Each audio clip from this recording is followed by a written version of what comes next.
വയനാട് ചൂരൽമല മുണ്ടക്കൈ പുനരധിവാസ പദ്ധതിക്ക് അംഗീകാരം. മാസ്റ്റർ പ്ലാൻ അംഗീകരിച്ചു.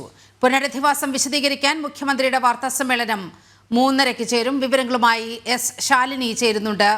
ശാലിനി, ഒടുവിൽ മുണ്ടക്കൈ ചൂരൽമല നിവാസികൾക്ക് നീതി ലഭിക്കുമെന്നുള്ള ഒരു വിശ്വാസം വരികയാണ്. ഇന്ന് മന്ത്രിസഭാ യോഗം എടുത്ത സുപ്രധാനമായ തീരുമാനങ്ങൾ എന്തെല്ലാം?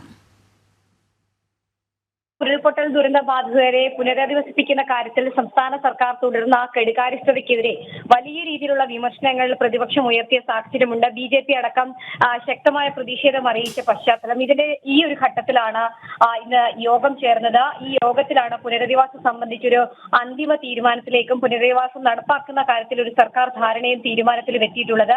ഇന്ന് ചേർന്ന മന്ത്രിസഭാ യോഗത്തിലും ഇത് അംഗീകരിച്ചിരിക്കുകയാണ്. മുണ്ടക്കൈ ചൂരൽമല ഉരുൾപൊട്ടൽ ദുരന്തത്തിന് ഇരയായവരുടെ പുനരധിവാസത്തിനാണ് ഇപ്പോൾ പദ്ധതി രൂപീകരിച്ചുകൊണ്ട് സർക്കാർ നടപടികൾ സ്വീകരിച്ചിരിക്കുന്നത്. അത് മാത്രമല്ല, 2 ടൗൺഷിപ്പുകളിലായി 1000 ചതുരശ്ര അടിയിൽ ഒറ്റ നിലകളുള്ള വീടുകളാണ് പദ്ധതിയിലുള്ളത്. ഒപ്പം തന്നെ 3:30-ക്ക് ഇത് വാർത്താസമ്മേളനത്തിൽ മുഖ്യമന്ത്രി വിശദീകരിക്കുകയും ചെയ്യും. എന്തൊക്കെ രീതിയിലായിരിക്കും, ഏതൊക്കെ തരത്തിലായിരിക്കും ഈ പദ്ധതി നടപ്പിലാക്കുക, പദ്ധതിയെക്കുറിച്ചുള്ള കൂടുതൽ കാര്യങ്ങളൊക്കെ ഈ വാർത്താസമ്മേളനത്തിൽ വിശദീകരിക്കുമെന്നുള്ളതാണ് നമ്മൾ പ്രതീക്ഷിക്കുന്നത്. അതേസമയം തന്നെ ഈ പുനരധിവാസത്തിന് സന്നദ്ധത അറിയിച്ചവരുമായി മുഖ്യമന്ത്രിയുടെ കൂടിക്കാഴ്ച നടന്നിരുന്നു. ഇനി ഒരു ടീമുമായുള്ള കൂടിക്കാഴ്ച 4-ാം തീയതി ചേരുമെന്നുള്ളതാണ് നമ്മൾ പ്രതീക്ഷിക്കുന്നത്.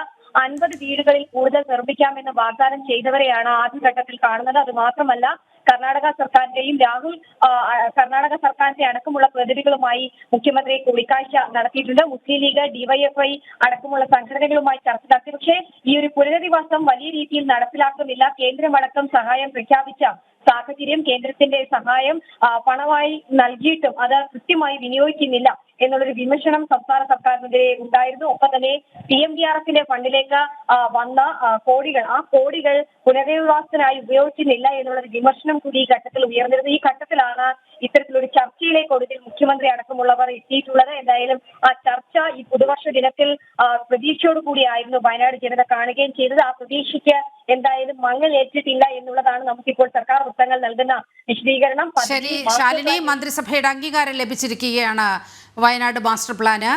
അതിൽ എന്തെല്ലാം കാര്യങ്ങളാണ് ഉൾപ്പെടുന്നത് എന്നത് മുഖ്യമന്ത്രിയുടെ വാർത്താസമ്മേളനത്തിൽ അറിയാം. 3:30-ക്കാണ് മുഖ്യമന്ത്രി വാർത്താസമ്മേളനം വിളിച്ചു ചേർന്നിരിക്കുന്നത്.